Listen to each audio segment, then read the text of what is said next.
Mismatch in sexual desire is an extremely complex matter. It is holographic and holistic. It's because our sexual selves cannot be compartmentalized outside of our emotional lives. And however, what I really want to emphasize is that you do not need to be stuck with a sexual desire mismatch.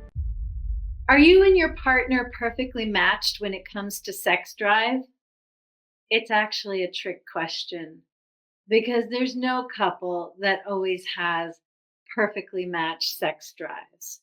So, really, the question is how much of an issue is mismatch in sex drive and sex desire in your relationship?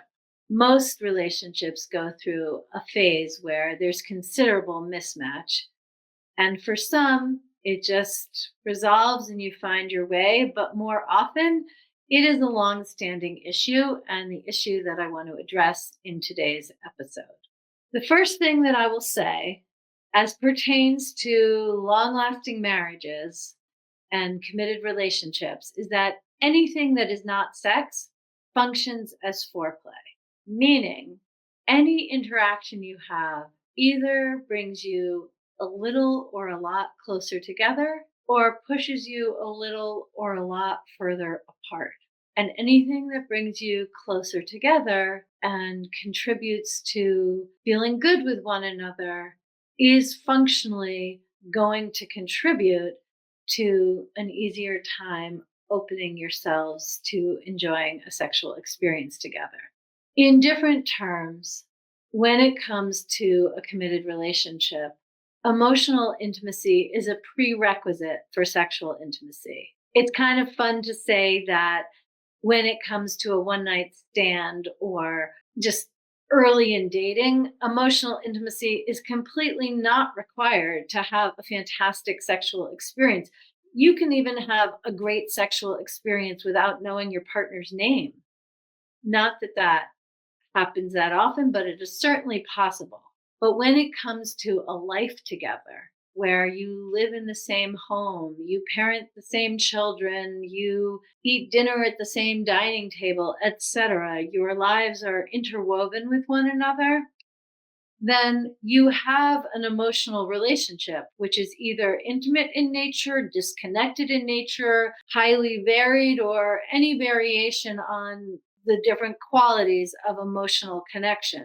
And it is essential in order to have sexual intimacy, sexual desire, and really enjoy connecting with one another's bodies to have some closeness and enjoy connecting with one another's souls. Now, that may not be equally important to both of you, but most likely it's very important to one of you and probably very important to both of you that you have some emotional rapport, a sense of safety, a sense of curiosity about one another, and the ability to open your souls, which then functions as a prerequisite for opening your bodies. Why am I starting here? Because if you have a sexual desire mismatch, if one of you is a high desire partner and one of you is a low desire partner, the first place to put your attention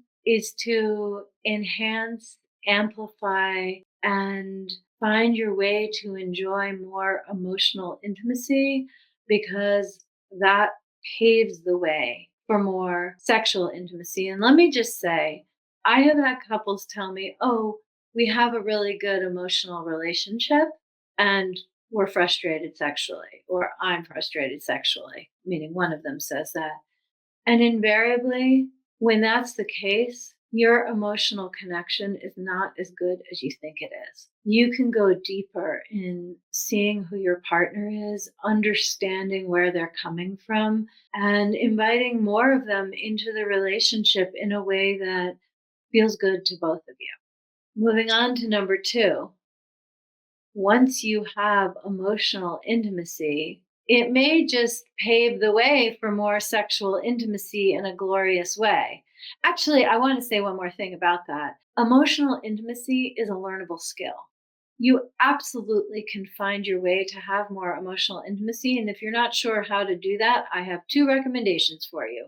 One is read my book, Uncompromising Intimacy. I'll put the link in the show notes because that is the story of how my husband and I cultivated more emotional intimacy, which then certainly led the way for more sexual intimacy.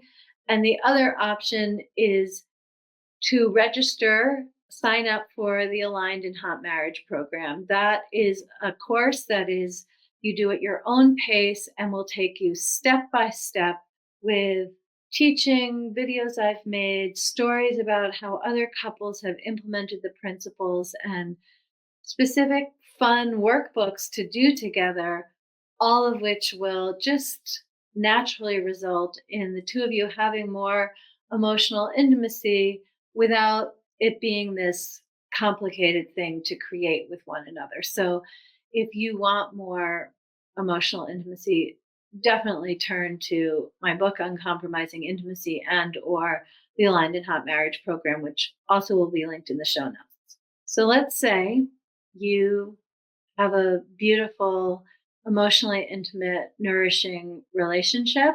You either already do or you're going to read my book and then sign up for the course and learn how to create that. And so you both have an interest in having a more active, connected, engaging, frequent sex life. Then comes principle number two that I want to teach you. And that is the difference between what is called spontaneous desire and responsive desire. Spontaneous desire is a kind of desire you have when you just look at one another and suddenly you are good to go. You see just how beautiful your spouse is and you're ready for sex. Maybe it doesn't happen quite that quickly, but close enough. The point is that the desire arises spontaneously and you are ready to act on it. That is what often happens early in a relationship where there's a lot of fantastic sexual chemistry. You both have a lot of spontaneous sexual desire. Over time, it wanes with the stresses and responsibilities and to do lists of regular life. And then it's quite common that spontaneous desire is much less frequent, and instead, you can count on responsive desire. Responsive desire is the kind of desire that arises when you're receiving a massage or when there's kind of affectionate touch while your clothes are off, or you listen to some erotica, or there are candles and music. There's so many different ways, but I'm actually wanting to focus specifically on physical ways that create responsive desire. In other words, I might be worn out at the end of the day and I don't feel like having sex, but I will say yes when my husband offers to massage me. And the more I relax and respond, the more his hands shift from my shoulders to other parts of my anatomy. And whereas 10, 20 minutes before, I didn't have sexual desire, now I do. And it's because I'm responding to how I have been touched. If you're a woman and you're not particularly wet, and so you're not available for intercourse, but you want to have sex, even though physiologically you're not feeling the desire, you absolutely can proceed and take the time that it takes to warm up and bring to more of a boil the delicious parts of you that need more attention before you feel the actual sexual desire. And I find that both men and women are really glad to hear this because you don't need to be aroused in order to start a sexual encounter. You just have to be open and wanting it and then touch one another in ways that creates responsive desire that is no less real or relevant than spontaneous desire. So that's a super important thing to be aware of. And now I want to go to my third topic, which is to distinguish the different scenarios when a man has the high desire and his woman has low desire, and the situation where the woman has high desire and the man has low desire. In our society, we tend to assume it's the man who wants sex all the time and the woman is the one saying either yes or no. But in fact, there are many couples, especially women in their 40s, 50s, who have more desire than their spouses, and it's confronting to navigate that situation. So, let me start by talking about the more typical scenario. It may be more common, but it doesn't matter because both scenarios happen frequently. But anyway, let's talk about the situation where the man has more sexual desire and the woman doesn't. Well, let me just say that the most important thing I can tell you, if you are a man with more desire than your woman has, that it is essential to put things on the menu that she is going to want more of.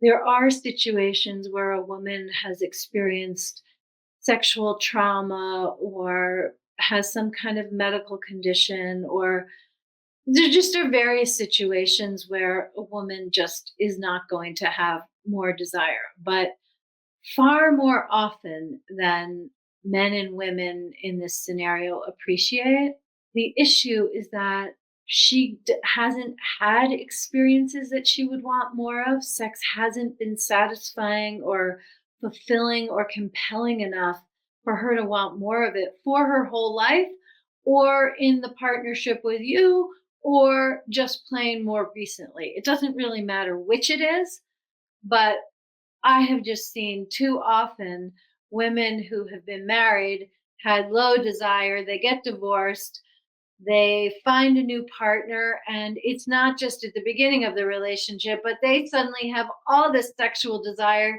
that goes on and lasts for, the rest of their life. Well, what I want to talk to you about is how to create that kind of a scenario without needing to get divorced.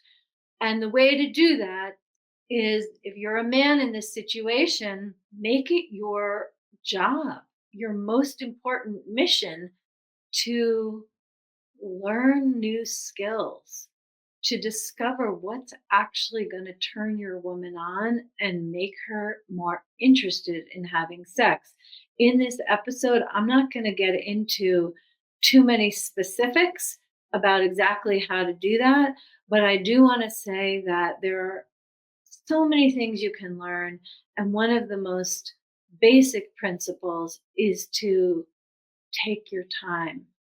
If you go by porn or rom-coms or any other scenario where you have the opportunity to see other people having sex, it is going too fast and too hard too quickly for the vast majority of women to enjoy it. So you have got to slow down, be present, put your attention on her, not like an interrogator, but like some gentle, loving sunshine focused on any and every part of her body with love, so that you introduce her to experiences that she actually would want more of.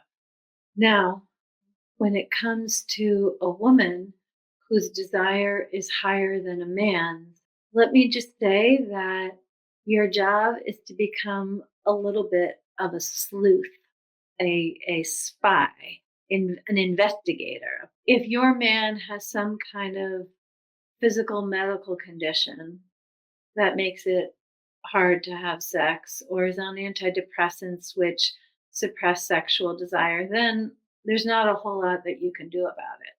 But more often than not, there are things that you can do about it once you use your sleuthing skills to identify exactly what's going on.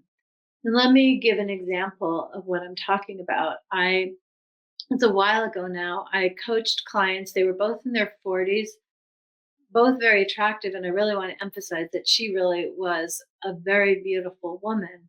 And she had high desire, and her husband had low desire. And when we met, they hadn't had sex in, I don't remember, many months. And then it was many, many months before that. And she had concluded that he was no longer attracted to her, that she was getting older and just not as beautiful as she had been before. She didn't discuss this with him. This is the only thing she could presume because he had been really interested in sex with her and now he wasn't. And so she assumed that somehow there was something wrong with her. But through the course of coaching them, what came out when she said that was his shock. He actually was super attracted to her and couldn't imagine that she wouldn't realize that. And actually, he was insecure. He was caring and insecure, and he had performance anxiety. He was concerned since he was in his 40s and didn't have the body of a 20-year-old that he wouldn't be able to hold his erection long enough. He was concerned that he wasn't as skillful a lover as he wanted to be. And the main reason that he declined sex and stopped initiating and therefore they weren't having it is because it was so uncomfortable and unbearable for him not to succeed at pleasuring his woman, that it was better just not to be in the scenario where that might happen. And so in my coaching of them, I made it safe enough for him to say what his real concern was. And she realized that she had been defensive and critical because she thought he was no longer attracted to her, and that made her angry when really what she needed to do was to be warm and inviting and keep things safe for him so that he could show up in his fullness and they could have a fantastic time together, whether or not his penis was hard or flaccid, because when he's using his mouth and his hands, well, it doesn't matter for her pleasure if his penis is erect. But of course, the more comfortable and appreciative, well, the more comfortable he was and the more appreciative and responsive she was, the longer he was able to hold his erection anyway, because he didn't go into his head and he didn't become anxious about the whole thing. So instead of being a vicious cycle such that they didn't have sex, I don't know what the opposite of a vicious cycle is, but it was a constructive, creative, sexually gratifying cycle once the truth of this came out. Now, I'm not saying that this is a conversation that a couple can navigate themselves. It's a totally different thing to do that when I'm present, I'm the coach, I am facilitating the conversation and making it safe for both of you so you could each have your own experience and not have to caretake the other one. So I'm not recommending you go have this conversation with one another, but I am recommending that if you are a woman who wants more sex and your partner is not responding as you would hope, to put your attention on him and see what you can uncover and experiment. If you are more flirtatious, if you are more expressive of appreciating who he is and the things that he does for you in your life, like taking out the trash and providing for the family, like, whatever it is. I'm talking about appreciating non sexual things and appreciating his body, how handsome he is. And this is not, to coddle him or treat him like an insecure child. This is to give feedback, which is genuine, which you're probably not giving, so he doesn't know it, which is why his performance anxiety thoughts have so much real estate in his mind. So you do yourself a favor to just state what's true, not as a mother talking to encourage a child, but as a woman genuinely acknowledging her man.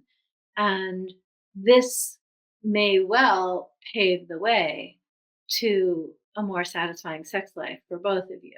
That's not going to be the answer all of the time, but as I say, your main assignment here is to investigate and look for the things that actually have nothing to do with you that your man hasn't been comfortable to express, and see what you notice. See what you notice when you look through this lens. So I have to say that mismatch in sexual desire is an extremely complex matter. It is holographic and holistic. It's because our sexual selves cannot be compartmentalized outside of our emotional lives and how successful we are in our career and how happy we are in general and how much sleep we're getting. And there just are so many different variables that influence our sexual selves that then are expressed in how much sexual desire we have. However, what I really want to emphasize is that you do not need to be stuck with a sexual desire mismatch. And so I just want to review the things that I've said. Namely, the first point is in a committed relationship, everything which is in sex functions as foreplay. So use it to create more emotional connection, which paves the way for more sexual connection. The second thing is to really distinguish between spontaneous desire and responsive desire. One of the things that means, which I didn't say earlier, is don't just wait till you're both in the mood. You can make a plan and have fun discovering how to access one another's sexual desire. What are the things that when your partner responds to, you see their responsive desire blossom? And then the third thing has to do with the very different scenarios when you're a man with much higher sexual desire than your spouse, than your wife, and how you're going to make it more inviting and more gratifying and more pleasurable for her so that she wants more of it. And by the way, you will grow in the process. And similarly, for a woman who has high sexual desire, what can you do to make it more inviting for your man to actually go for it with you?